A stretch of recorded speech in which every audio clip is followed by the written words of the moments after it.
Поехали. Всем привет! Хотел бы поговорить по поводу приготовления напитков. Значит, как мы знаем, у всех с утра основной идет поток. С утра. Ну да. Вот. И чтобы подготовить рабочее место, чтобы вам было быстрее совладать с потоками, да, чтобы я рекомендую сделать. То есть мы приходим на точку, выставляем вот у вас вчерашнее молоко, да, которое там стояло. Вот оно. И еще сразу открывать еще несколько литров молока. Чтобы этого не делать, когда у вас закончился 1 литр, и люди ждали, вы тратите на это время, сделать это все заблаговременно. То есть вы открыли несколько упаковок молока, поставили. Да? На Московском 8 открыто пакетов, это точно. Да? Все уходят, первый поток пошел, 8 пакетов молока ушли за раз, Вот. без остановки. То есть у каждой точки должны понимать, что там, зная Ну да, у свои, каждой своя.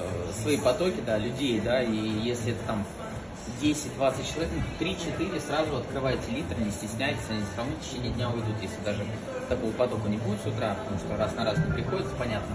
Дальше проверить кофе в бункере, да, сразу тоже подготовить свое рабочее место, засыпать, открыть, правильно открыть килограмм кофе, да, это мы открываем, было уже видео, максимально, где запаяно, кверху, да, открываем, аккуратненько прям отрезаем, пакетик не сворачиваем, не комплим его, аккуратно складываем к другим пакетам, чтобы в следующий раз мы отправляем обратно все, скажем так, в наши цехи по обжарке, туда опять все засыпают, мы экономим на пакетах, соответственно, у нас есть деньги, чтобы вкладывать там. Ну, чтобы держать качество зерна на том же уровне. Да, и вкладывать уже в более нужные вещи для кофея. Так, это был момент. Значит, дальше, о чем бы хотелось поговорить. Многие не знают, оказывается, как последовательность действий, что как взбивать молоко, до какой температуры. Значит, первым делом, логистику в голове. То есть мне вот рассказывают, что приходит там один человек, приходит человек, там, второй, третий человек, и бариста принимает заказ, сначала там у одного человека, заказали, например, маленький капучино, да, то есть маленький капучино заказали, и бариста начинает делать маленький капучино, вот холдер на одинарный, скажем так, да, и следующий человек, если, допустим, сегодня понедельник, можно следующий заказ сразу принять, то есть вам, головой немножко пошевелить, вам заказывают раф. И вы такие, значит, капучино и раф, то есть средний раф, да? И что получается? Получается так, что в капучино одинарная идет закладка, да? И в раф одинарная закладка. И вы уже такие, значит, можно двойную использовать холдер. И вы берете двойной холдер и начинаете готовить, да? То есть вы сокращаете свой процесс приготовления кофе в 2 раза минимум. Потому что дальше еще человек, да, и многие не хотят ждать, они хотят, чтобы побыстрее это все было, и не готовы люди тратить там 10-15 минут, чтобы до них дошла очередь, они развернутся и уйдут, и завтра уже не придут. А так бы, если бы они дождались своей очереди, это было бы быстрее, да, особенно если человек пришел в первый раз, ему понравилось бы кофе, и он бы в следующий раз позвал с собой своих друзей, то есть сарафанное радио, типа, вкусно, ребята, пошлите сегодня со мной. Поэтому чем быстрее у вас организовано рабочее место свое, да, логистика в голове проложена, что вы принимаете сразу несколько заказов, тем больше людей у вас будет в последующем, да, вы можете шире охват сделать. Значит, следующий момент. Хотелось бы поговорить по поводу взбивания, да, то есть немногие знают, что вот на этом, скажем так,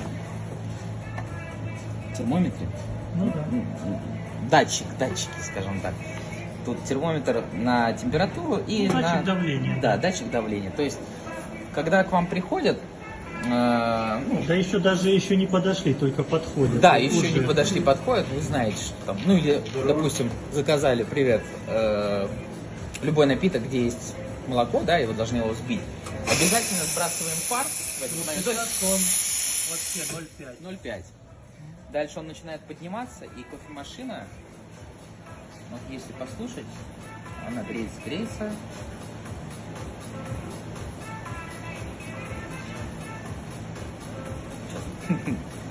Вот сколько времени, да, и уходит на это. Греется. И отщелкивает. Ну, Отщелкивает на единицы примерно. Или чуть выше. Ну или чуть выше, да, смотря как настроено у вас И пропусти давление. сейчас пар, сейчас посмотрим.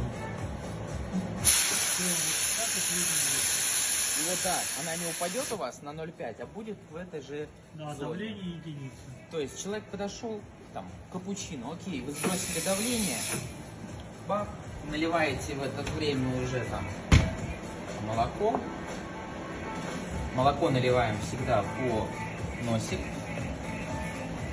Чуть ниже носика. Примерно вот так вот. Да, то есть до этого мы пустили пар, Давление набралось. давление набралось, да, в этот момент мы тоже момент такой по поводу помола. Помол всегда нагревается, да, потому что есть разные факторы влияния на помол, да, это атмосферное давление, влажность, если там дождь пошел, слишком жарко, то есть всегда старайтесь контролировать, чтобы у вас всегда было на одном и том же уровне засыпанный кофе, скажем так. Я пользуюсь вручную всегда, потому что смотрю только на экстракцию эспрессо, как она течет, поэтому мне проще немножко здесь отрегулировать количество помола либо больше, либо меньше сделать, да. И я всегда работаю на ручной, но если вы работаете, вам удобно на автоматической, то там надо будет еще либо увеличить время, либо уменьшить, скажем так. Дальше, по поводу темперовки. Я очень много видел раз, что ребята стучат либо ручкой темпера, либо вот так вот стучат. Этого делать не нужно. Ну да, ты же не стучишь, и у тебя вот здесь вот нету трещин. А сейчас на 30% вот таких вот темперов уже трещины в нескольких местах и уже не держатся. Темпер дорогой, темпер стоит 3000, к нему надо относиться как к своему, да? Но это и есть твой. Ну, это мой темпер, Поэтому да. у каждого Поэтому- бариста даже вообще по идее должен быть свой инвентарь. Ну да ладно, Да, мы в общем- его приобрели. Самое главное, не стучать никаким образом, ни металлической частью, да, по холдеру, ни ручкой, потому что я вот пока болел, мне тут обстучали, как бы не дело.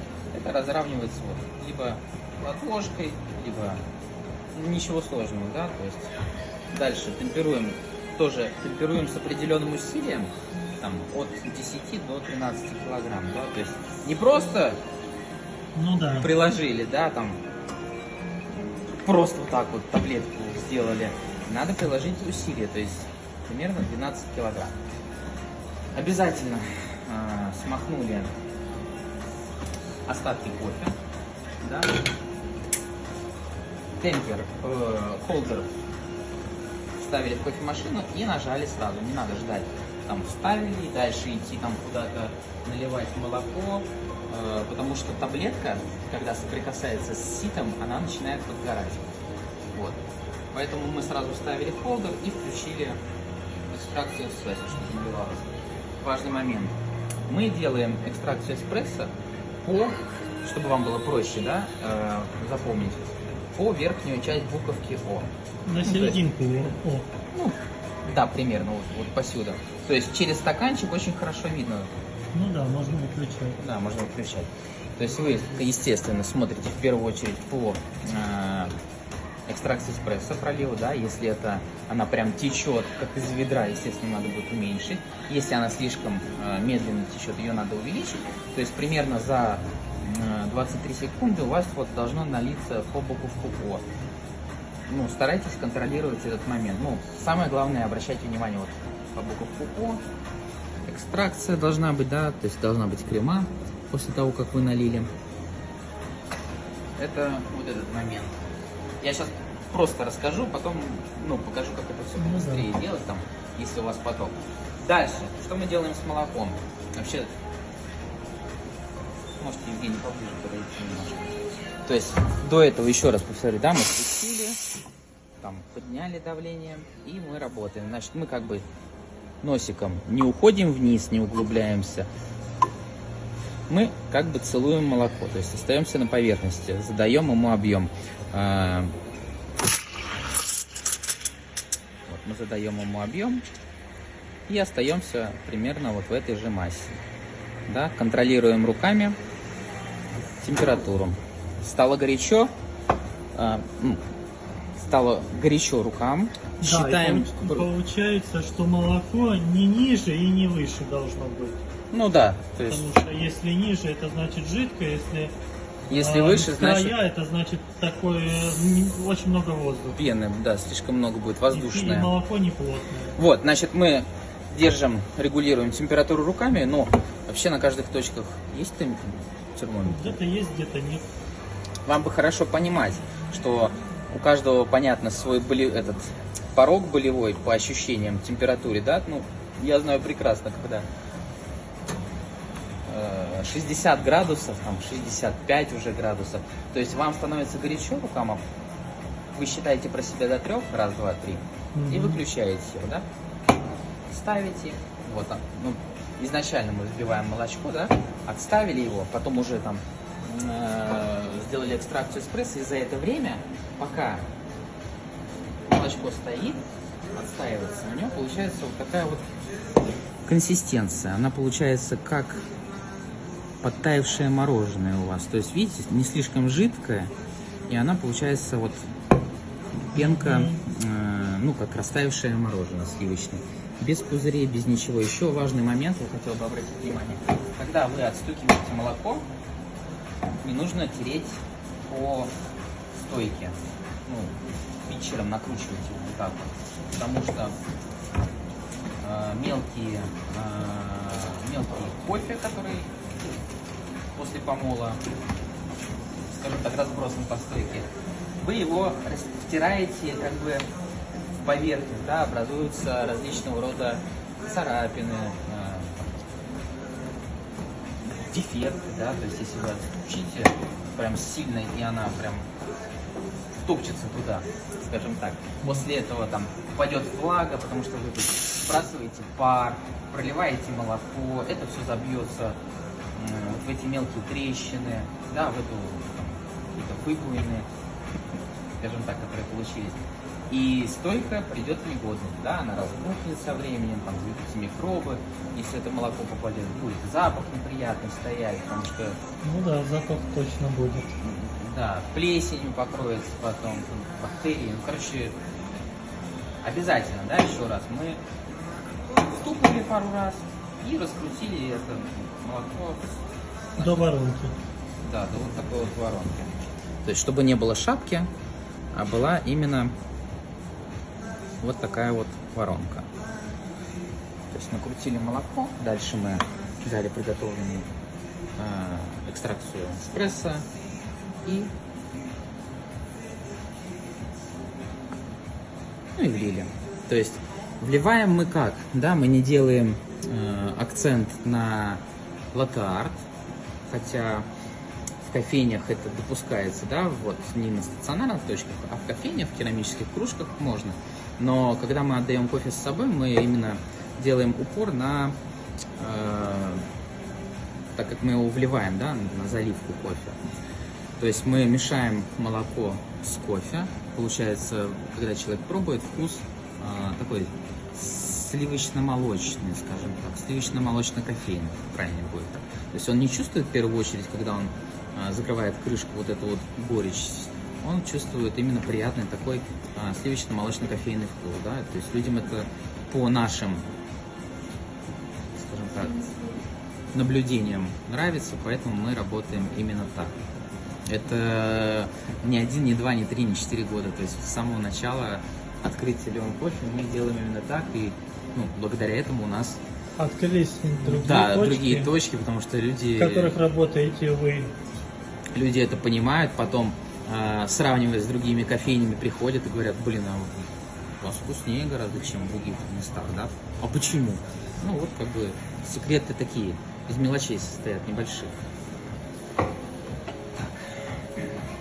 Так, ну что, это пока все. Да,